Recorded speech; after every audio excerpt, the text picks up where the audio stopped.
Abram looks up and Lot looks out. And it's that same selfish thing that we saw in Jonah, but different. It's, I want the best of that, and I want that, and I want this, and I want to be a guy who's noticed at the city gates. I want to be somebody important. It's all of that. It's not focusing on what does God want for me, but what do I want for me? And what happens is it paints this horrible story that causes him to have to like break every rule known to man just to live. And that's like, I don't, there's a lot of good people in politics, wonderful Christian people. I don't know how they can do it. I mean, it's hard.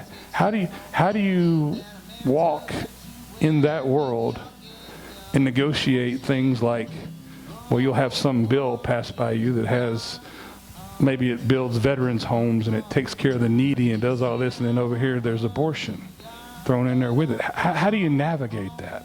How do you live in that? And how do you not compromise? See, Abram never compromised. Lot always compromised.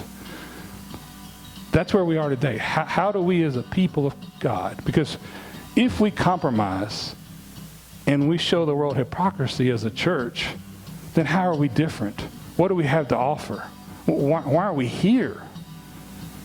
So as we go into 2021 and we try to become the church and live and do the things God calls us to be, how do people know who we are if we look just like everybody else? Because that's what Lot did.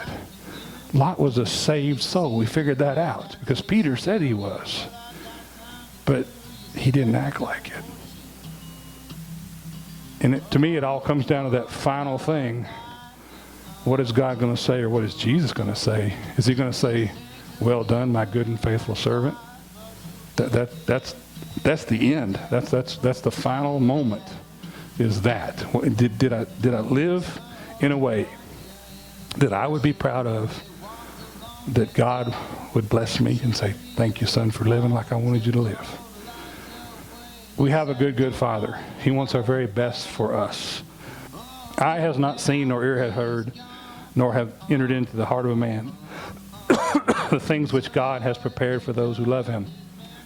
We have no idea what God has planned for us and how great it is. Even Abram, I believe, did not get all the blessings because he messed up from time to time and go to Egypt instead of trusting God. No telling, even in his life, how much better it would have been if he just would have stayed faithful 100%. I'm just going to close with this thought. I really didn't talk about it enough. Therefore I tell you, do not worry about your life, what you will eat or drink, or about your body, what you will wear. Is not life more than food, and the body more than clothes? Look at the birds of the air. They do not sow or reap or store away in barns, and yet your heavenly Father feeds them. Are you not much more valuable than they? Can any of you, by worrying, add a single hour to your life? We worry so much about what we're going to eat, where we're going to eat, what we're going to wear, more than things that really matter. I'm just, because we're in the Western culture, we're wealthy, we focus on all of these things that really don't mean anything. And I'm preaching to me. Don't think I'm not preaching to you. I'm preaching to me. We focus so much. What we gonna eat for dinner? I mean, right now, what are we gonna eat for dinner? Steak? Yeah, sounds pretty good, Yet other people, food is it's something to get by with. It's something just to survive. We are so blessed and we have so much. So it makes us at a disadvantage. I'm being very honest. It puts us at a disadvantage. So how do you humble yourself? How do you trust God when you have everything?